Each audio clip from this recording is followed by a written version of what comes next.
ಕರ್ನಾಟಕದಲ್ಲಿಂದು ದೊಡ್ಡವರ ಅಬ್ಬರದ ಪ್ರಚಾರ ನಡೀತಾ ಇದೆ. ಘಟಾನುಘಟಿಗಳು ಬಂದು ಪ್ರಚಾರವನ್ನ ಮಾಡ್ತಾ ಇದ್ದಾರೆ. ನಿನ್ನೆ ಗಂಗಾವತಿ, ಇಂದು ಮಂಗಳೂರು ಮತ್ತು ಬೆಂಗಳೂರಿನಲ್ಲಿ ಅಬ್ಬರಿಸಲಿದ್ದಾರೆ ಪ್ರಧಾನಮಂತ್ರಿ ನರೇಂದ್ರ ಮೋದಿ ಅವರು. ಮಂಗಳೂರು ಮತ್ತು ಬೆಂಗಳೂರಿನಲ್ಲಿ ಮೋದಿ ಅವರ ಸಮಾವೇಶವನ್ನು ಹಮ್ಮಿಕೊಳ್ಳಲಾಗಿರುವಂಥದ್ದು. ಇವತ್ತು ಮೋದಿ ಅವರು ರಾಜ್ಯದಲ್ಲಿ ಮತ್ತೆ ಅಂದ್ರೆ ನಿನ್ನೆ ಕೂಡ ಭಾಗವಹಿಸಿದ್ರು, ಇವತ್ತು ಕೂಡ ಮುಂದುವರಿಸಿದ್ದಾರೆ. ಮಂಗಳೂರು ಮತ್ತು ಬೆಂಗಳೂರಿನಲ್ಲಿ, ಬೆಂಗಳೂರಿನ ಅರಮನೆ ಮೈದಾನದಲ್ಲಿ ಸಮಾವೇಶವನ್ನ ಹಮ್ಮಿಕೊಳ್ಳಲಾಗಿದೆ. ಪ್ರಧಾನಿ ಮೋದಿ ಸಮಾವೇಶಕ್ಕೆ ಬಿಗಿ ಬಂದೋಬಸ್ತ್ ಅನ್ನ ಮಾಡಲಾಗಿದೆ. ಈಗ ಆಲ್ರೆಡಿ ಕರ್ನಾಟಕದಲ್ಲಿ ಬಿಜೆಪಿಯ ಟಾರ್ಗೆಟ್ 22 ಸ್ಥಾನ. ಆ ಒಂದು 22 ಸ್ಥಾನವನ್ನ ಗೆಲ್ಲುವ ನಿಟ್ಟಿನಲ್ಲಿ ಎಲ್ಲಾ ರೀತಿಯಾದಂತಹ ರಣತಂತ್ರವನ್ನ ಮಾಡ್ತಾ ಇದ್ದಾರೆ. ಮೋದಿ ಮಾತಿಗೆ ಟಕ್ಕರ್ ಕೊಡ್ತಾರ ರಾಹುಲ್ ಗಾಂಧಿ. ಇಂದು ರಾಜ್ಯದಲ್ಲಿ ರಾಹುಲ್ ಗಾಂಧಿ ಅವರು ಕೂಡ ಅಬ್ಬರಿಸಲಿದ್ದಾರೆ, ಅಬ್ಬರದ ಪ್ರಚಾರವನ್ನ ಮಾಡಲಿದ್ದಾರೆ. ಕೋಲಾರ, ಚಿತ್ರದುರ್ಗ, ಕೆಆರ್ ನಗರದಲ್ಲಿ ರಾಹುಲ್ ಗಾಂಧಿ ಅವರು ಸಮಾವೇಶದಲ್ಲಿ ಭಾಗಿಯಾಗ್ತಾ ಇದ್ದಾರೆ. ಇಬ್ಬರು ಘಟಾನುಘಟಿ ನಾಯಕರು ಇವತ್ತು ರಾಜ್ಯದಲ್ಲಿ ಪ್ರಚಾರವನ್ನ ಮಾಡಲಿದ್ದಾರೆ. ನಿನ್ನೆ ಅಷ್ಟೇ ಪ್ರಧಾನಿ ಮೋದಿ ಭತ್ತದ ಕಣಜ ಗಂಗಾವತಿಯಲ್ಲಿ ಅಬ್ಬರಿಸಿದ್ರು. ದೇವೇಗೌಡರ ಕುಟುಂಬವನ್ನೇ ಟಾರ್ಗೆಟ್ ಮಾಡಿ ಮಾತಿನ ಮಿಸೈಲ್ ಅನ್ನ ಎಸೆದಿದ್ರು. ನಮೋ ರಣಕಹಳೆ ಬೆನ್ನಲ್ಲೇ ನಾಡಿನಲ್ಲಿಂದು ರಾಗ ರಣಕಹಳೆಯನ್ನ ಮೊಳಗಿಸ್ತಾ ಇದ್ದಾರೆ. 3 ಕಡೆ ಪ್ರಚಾರದಲ್ಲಿ ಭಾಗವಹಿಸಲಿದ್ದಾರೆ ರಾಹುಲ್ ಗಾಂಧಿ. ಲೋಕಸಭೆ ಚುನಾವಣೆ 2019ರಲ್ಲಿ ಜಯಭೇರಿ ಬಾರಿಸಲು ಪ್ರಧಾನಿ ಮೋದಿ ಹಾಗೂ ರಾಹುಲ್ ಗಾಂಧಿ ಭರ್ಜರಿ ಪ್ರಚಾರ ಮಾಡುತ್ತಿದ್ದಾರೆ. ನಿನ್ನೆಯಷ್ಟೇ ಮೋದಿ ಕೊಪ್ಪಳದ ಗಂಗಾವತಿಯಲ್ಲಿ ಪ್ರಚಾರ ಮಾಡಿದ್ರು. ನಮೋ ಬೆನ್ನಲ್ಲೇ ಇಂದು ಎಐಸಿಸಿ ಅಧ್ಯಕ್ಷ ರಾಹುಲ್ ಗಾಂಧಿ 3 ಕಡೆ ಮೈತ್ರಿಪರ ರಣಕಹಳೆ ಮೊಳಗಿಸಲಿದ್ದಾರೆ. ರಾಜ್ಯದಲ್ಲಿಂದು ರಾಗ ರಣಕಹಳೆ. ಕೋಲಾರ, ಚಿತ್ರದುರ್ಗ, ಕೆಆರ್ ನಗರದಲ್ಲಿ ಪ್ರಚಾರ. ಇಂದು ಬೆಳಗ್ಗೆ ರಾಹುಲ್ ಗಾಂಧಿ ದೆಹಲಿಯಿಂದ ವಿಶೇಷ ವಿಮಾನದಲ್ಲಿ HAL ವಿಮಾನ ನಿಲ್ದಾಣಕ್ಕೆ ಬರಲಿದ್ದಾರೆ. ಇಲ್ಲಿಂದ ನೇರವಾಗಿ ಕೋಲಾರದ RL ಜಾಲಪ್ಪ ಆಸ್ಪತ್ರೆ ಹೆಲಿಪ್ಯಾಡ್ಗೆ 10:45ಕ್ಕೆ ಬಂದಿಳಿಯುವ ರಾಗ 11 ಗಂಟೆಗೆ ವೇದಿಕೆ ಸಮಾವೇಶದಲ್ಲಿ ಭಾಗಿಯಾಗಲಿದ್ದಾರೆ. ಸರ್ ಎಂ ವಿಶ್ವೇಶ್ವರಯ್ಯ ಕ್ರೀಡಾಂಗಣದ ಸಮಾವೇಶದಲ್ಲಿ ಭಾಷಣ ಮಾಡಲಿದ್ದಾರೆ. ಮೋದಿ ಬಂದು ಹೋದ ಕೋಟೆಯಲ್ಲಿ ರಾಗ ಮತಬೇಟೆ. ಕಳೆದ 9ನೇ ತಾರೀಕು ಮಂಗಳವಾರ ಮೋದಿ ಕೋಟೆನಾಡಲ್ಲಿ ಬಿಜೆಪಿ ಅಭ್ಯರ್ಥಿಗಳ ಪರ ಪ್ರಚಾರಕ್ಕೆ ಬಂದು ಅಬ್ಬರಿಸಿ ಹೋಗಿದ್ರು. ಇದೀಗ ಮೋದಿ ಗುಡುಗಿದ ಕೋಟೆಯಲ್ಲೇ ರಾಗ ಮತಬೇಟೆಗಿಳಿಯಲಿದ್ದಾರೆ. ಮಧ್ಯಾಹ್ನ 3 ಗಂಟೆಗೆ ನಗರದ ಸೈನ್ಸ್ ಕಾಲೇಜು ಮೈದಾನದಲ್ಲಿ ನಡೆಯುವ ಸಮಾವೇಶದಲ್ಲಿ ಭಾಗವಹಿಸಲಿದ್ದಾರೆ. ರಾಗ ಆಗಮನ ಹಿನ್ನೆಲೆಯಲ್ಲಿ ಬಿಗಿ ಭದ್ರತೆ ಕೈಗೊಳ್ಳಲಾಗಿದೆ. ಜೆಡಿಎಸ್ ಮತ್ತು ಕಾಂಗ್ರೆಸ್ ಮೈತ್ರಿಕೂಟದ ಅಭ್ಯರ್ಥಿಯಾಗಿ ಇಲ್ಲಿ ಸ್ಪರ್ಧೆ ಮಾಡಿದ್ದಾರೆ. 2 ಗಂಟೆಗೆ ವಿಜ್ಞಾನ ಕಾಲೇಜಿನ ಆವರಣದಲ್ಲಿ ನಿರ್ಮಿಸಲಾಗಿರುವ ಭವ್ಯವಾದಂಥ ಪೆಂಡಲ್ನಲ್ಲಿ ಭಾವಿ ಪ್ರಧಾನಿ ಎಂದೇ ನಾವು ಅಭಿಮಾನದಿಂದ ಕರೆಯಲ್ಪಡುವ ನಾಯಕರಾದಂಥ ಶ್ರೀಮಾನ್ ರಾಹುಲ್ ಗಾಂಧಿ ಅವರು, ಅನೇಕ ರಾಜ್ಯ ಮಟ್ಟದ ನಾಯಕರುಗಳು ಎಲ್ಲರೂ ಕೂಡ ಇಲ್ಲಿ ರಾಹುಲ್ ಗಾಂಧಿ ಅವರ ಜೊತೆಗೆ ಆಗಮಿಸಿ ಕಾಂಗ್ರೆಸ್ ಅಭ್ಯರ್ಥಿ ಚಂದ್ರಪ್ಪನವರ ಪರ ಮತಯಾಚನೆ ಮಾಡ್ತಾ ಇದ್ದಾರೆ. ನಿಖಿಲ್ ಪರ ನಿನ್ನೆ ಗುರು ಶಿಷ್ಯರು ಮಂಡ್ಯದಲ್ಲಿ ಅಬ್ಬರಿಸಿದ್ರು. ಇಂದು ರಾಹುಲ್ ಗಾಂಧಿ ಸಂಜೆ 5 ಗಂಟೆಗೆ ಮಂಡ್ಯ, ಮೈಸೂರು, ಚಾಮರಾಜನಗರ ಭಾಗದ ಮೈತ್ರಿ ಅಭ್ಯರ್ಥಿಗಳ ಪರ ಮೈಸೂರಿನ ಕೆಆರ್ ನಗರದಲ್ಲಿ ಆಯೋಜಿಸಿರೋ ಪ್ರಚಾರ ಸಭೆಯಲ್ಲಿ ಭಾಗವಹಿಸಲಿದ್ದಾರೆ. ಒಂದೇ ದಿನ 3 ಕಡೆ ರಣಕಹಳೆ ಮೊಳಗಿಸಲು ರಾಗ ಸಜ್ಜಾಗಿದ್ದು ಕೈಪಡೆ ಹುಮ್ಮಸ್ಸಿನಲ್ಲಿದೆ. Bureau report, news 18 Kannada. RaGa ರಣಕಹಳೆ ಜೊತೆಗೆ ಮೋದಿ ಸುನಾಮಿಯೂ ಕೂಡ ಕರುನಾಡಲ್ಲಿ ಏಳಲಿದೆ. ಈಗಾಗಲೇ ರಾಜ್ಯದ ಹಲವೆಡೆ ನಮೋ ಬೃಹತ್ ಸಮಾವೇಶದಲ್ಲಿ ಭಾಗಿಯಾಗಿ ಕಮಲಪಾಳಯಕ್ಕೆ ಶಕ್ತಿಯನ್ನ ತುಂಬುತ್ತಿದ್ದಾರೆ. ನಿನ್ನೆ ಕೊಪ್ಪಳದಲ್ಲಿ ಗಂಗಾವತಿಯಲ್ಲಿದ್ದಂತ ಮೋದಿ ಹವಾ ಇಂದು ಮಂಗಳೂರು ಹಾಗೂ ಬೆಂಗಳೂರಿನಲ್ಲಿ ಕಂಡುಬರಲಿದೆ.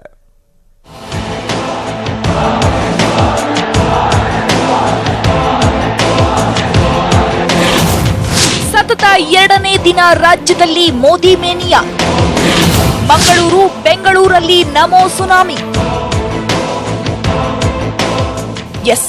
ಕರಾವಳಿಯಲ್ಲಿ ಮತ್ತೆ ಬಿಜೆಪಿ ಬಾವುಟ ಹಾರುವಂತೆ ಮಾಡಲು ಪ್ರಧಾನಿ ನರೇಂದ್ರ ಮೋದಿ ಖುದ್ದಾಗಿ ಎಂಟ್ರಿ ಕೊಡ್ತಿದ್ದಾರೆ. ಮಧ್ಯಾಹ್ನ 2:45ಕ್ಕೆ ಮಧುರೈಯಿಂದ ವಿಶೇಷ ವಿಮಾನದಲ್ಲಿ ಮಂಗಳೂರು ಅಂತಾರಾಷ್ಟ್ರೀಯ ವಿಮಾನ ನಿಲ್ದಾಣಕ್ಕೆ ಮೋದಿ ಆಗಮಿಸಲಿದ್ದಾರೆ. ಬಳಿಕ ರಸ್ತೆ ಮಾರ್ಗದ ಮೂಲಕ ಮಂಗಳೂರು ಕೇಂದ್ರ ಮೈದಾನಕ್ಕೆ ಆಗಮಿಸಿ ಚುನಾವಣಾ ಪ್ರಚಾರ ಸಭೆಯಲ್ಲಿ ಭಾಗವಹಿಸಲಿದ್ದಾರೆ. ಮೋದಿ ಸಮಾವೇಶ ಹಿನ್ನೆಲೆಯಲ್ಲಿ ಮಂಗಳೂರು ನಗರದಾದ್ಯಂತ ಪೊಲೀಸ್ ಭದ್ರತೆ ಹೆಚ್ಚಿಸಲಾಗಿದೆ. 4 ಗಂಟೆಗೆ ನರೇಂದ್ರ ಮೋದಿ ಅವರು ಈ ದೇಶದ ಪ್ರಧಾನಮಂತ್ರಿಗಳು ಕೇಂದ್ರ ಮೈದಾನಕ್ಕೆ ಆಗಮಿಸಲಿದ್ದಾರೆ. ಈ ಜಿಲ್ಲೆಯ ಸಾರ್ವಜನಿಕರನ್ನು ಉದ್ದೇಶಿಸಿ ಮತದಾರರನ್ನು ಆಶೀರ್ವಾದವನ್ನು ಕೇಳಲಿಕ್ಕಿದ್ದಾರೆ. ಇವತ್ತು ಇಡೀ ಜಿಲ್ಲೆಯಲ್ಲಿ ನರೇಂದ್ರ ಮೋದಿ ಪರವಾಗಿರ್ತಕ್ಕಂಥ ಅಲೆ ಇದೆ. ಮತದಾರರ ಮೋದಿ ಅವರಿಗೆ ಮತದಾನ ಮಾಡಬೇಕು ಅಂತ ಕಾಯ್ತಾ ಇದ್ದಾರೆ. ಅವರು ಬರ್ತಾರೆ ಅಂತ ಹೇಳಿದಾಗ ಅವರನ್ನು ನೋಡಬೇಕು ಅಂತ ಹೇಳತಕ್ಕಂಥ ಆಶೆ ಇದೆ. ಬಹಳ ಅತ್ಯುತ್ತಮವಾಗಿರ್ತಕ್ಕಂಥ ಪ್ರತಿಕ್ರಿಯೆಗಳು ಸಾರ್ವಜನಿಕರಲ್ಲಿ.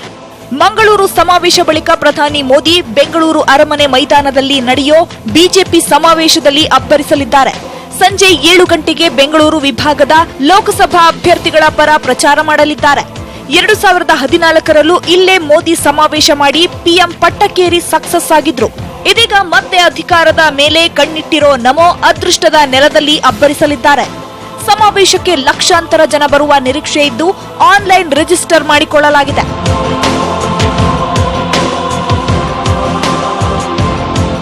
ಒಂದೆಡೆ ರಾಹುಲ್, ಮತ್ತೊಂದೆಡೆ ಮೋದಿ ಇಬ್ಬರ ಕದನ ಜೋರಾಗಿರಲಿದ್ದು ಮತದಾರ ಯಾರ ಕಡೆಗೆ ಮಣೆ ಹಾಕ್ತಾನೋ ನೋಡಬೇಕು. ಮಂಗಳೂರಿನಿಂದ ಭರತ್ ರಾಜ್ ಜೊತೆ ರಮೇಶ್ ಹಿರೇಜಂಬೂರು, ನ್ಯೂಸ್ 18 ಕನ್ನಡ, ಬೆಂಗಳೂರು. ಇನ್ನು ನಿನ್ನೆಯಷ್ಟೇ ಪ್ರಧಾನಿ ಮೋದಿ ಕೊಪ್ಪಳದಲ್ಲಿ ಬೃಹತ್ ಬಿಜೆಪಿ ಸಮಾವೇಶವನ್ನ ನಡೆಸಿದ್ರು. ಮಾತಿನುದ್ದಕ್ಕೂ ಕೂಡ ಜೆಡಿಎಸ್ ನಾಯಕರ ಮೇಲೆ ಅಟ್ಯಾಕ್ ಮಾಡಿದ್ರು. 20% ಕಮಿಷನ್ ಸರ್ಕಾರ, ನೀರಲ್ಲಿ ಮುಳುಗಿ ಸಾಯಿರಿ, ಗೌಡರ ಮಕ್ಕಳ ಮಾತನ್ನ ನಂಬೋಕಾಗುತ್ತಾ, ಹೀಗೆ 10 ಅಟ್ಯಾಕ್ ಮಾಡಿದ್ರು. ಪ್ರಧಾನಿ ಮೋದಿ ಕೊಪ್ಪಳದ ಗಂಗಾವತಿಯಲ್ಲಿ ಪ್ರಚಾರಕ್ಕೆ ಬರ್ತಿದ್ದಂತೆ ಮೋದಿಗೆ ಜೈಕಾರದ ಸುರಿಮಳೆ. ಎಷ್ಟರ ಮಟ್ಟಿಗೆ ಅಂದ್ರೆ ಮೋದಿ ಭಾಷಣದಲ್ಲಿ ಒಂದಲ್ಲ ಎರಡಲ್ಲ 3-4 ಸಲ ದಯವಿಟ್ಟು ಸುಮ್ಮನಿರಿ, ನಾನು ಮಾತನಾಡ್ಲಾ ಅಂತ ಜನರ ಬಳಿ ಪರ್ಮಿಷನ್ ಕೇಳ್ತಿದ್ರು. दोस्तों, आपका प्यार मुझे मंजूर है, लेकिन मुझे बोलने दीजिए, मैं बोलूं।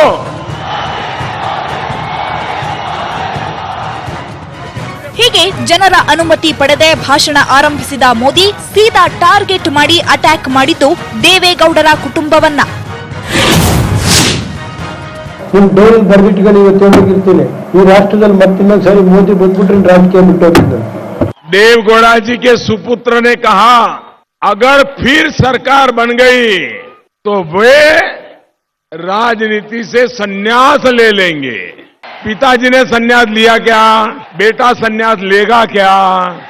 अरे संन्यास की बात छोड़ो, परिवार में जितने बच्चे हैं सबको टिकट दे रहे हैं. ಗಡಿಯನ್ನು ಕಾಯ್ತಕ್ಕಂಥವ್ರು, 2 ದಿನ ಊಟಕ್ಕೆ ಗತಿ ಇಲ್ಲ, ಕೆಲಸ ಇಲ್ಲ ಅಂತ ಹೇಳಿ ಅಂತಿಮವಾಗಿ ಕೆಲವು ಯುವಕರು ಆ ಸೈನ್ಯಕ್ಕೆ ಸೇರ್ತಕ್ಕಂಥವ್ರು ಏನಿದ್ದಾರೆ. यहाँ के मुख्यमंत्री जी ने देश की सेना का इतना बड़ा अपमान, ये इनको शोभा देता है क्या? क्या इससे वोट मांगोगे क्या? अरे डूब मरो, देश की सेना का अपमान करने वाले. अब पहले कांग्रेस की अकेली सरकार थी तो मिस्टर 10% थे, अब दो की जोड़ी बन गई तो 10% इनके और मिस्टर 10% दूसरे के. अब कर्नाटक का 20% चल रहा है. ರೈತರ ಸಾಲ ಮನ್ನಾ ಮಾಡಿ ಹಣ ಇಲ್ಲ ಅಂತ ಹಂಪಿ ಉತ್ಸವ ಮಾಡಲ್ಲ ಅಂತ ದೋಸ್ತಿ ಸರ್ಕಾರ ಹೇಳಿತ್ತು. ಇದಕ್ಕೂ ತಿರುಗೇಟು ಕೊಟ್ಟ ಮೋದಿ ಟಿಪ್ಪು ಜಯಂತಿಗೆ ದುಡ್ಡಿದೆ, ಹಂಪಿ ಉತ್ಸವಕ್ಕೆ ದುಡ್ಡಿರ್ಲಿಲ್ವಾ ಅಂತ ಪ್ರಶ್ನಿಸಿದ್ರು. इनके पास सुल्तान के उत्सव के लिए पैसा है, लेकिन हम्पी के गौरव को याद करने के लिए उनके पास पैसे कम पड़ते हैं. ಇನ್ನು ಪ್ರಧಾನಿ ಮೋದಿಗೆ ಕೊಪ್ಪಳದ ಸುಪ್ರಸಿದ್ಧ ಕಿಷ್ಕಿಂಧೆ ಆಂಜನೇಯ ಫೋಟೋ ಹಾಗೂ ಬೆಳ್ಳಿ ಗದೆ ನೀಡಿ ಸನ್ಮಾನಿಸಿದ್ರು. ಥಾಮಸ್ ಪುಷ್ಪರಾಜ್ ಜೊತೆ ಬಸವರಾಜ್, ನ್ಯೂಸ್ 18 ಕನ್ನಡ, ಕೊಪ್ಪಳ.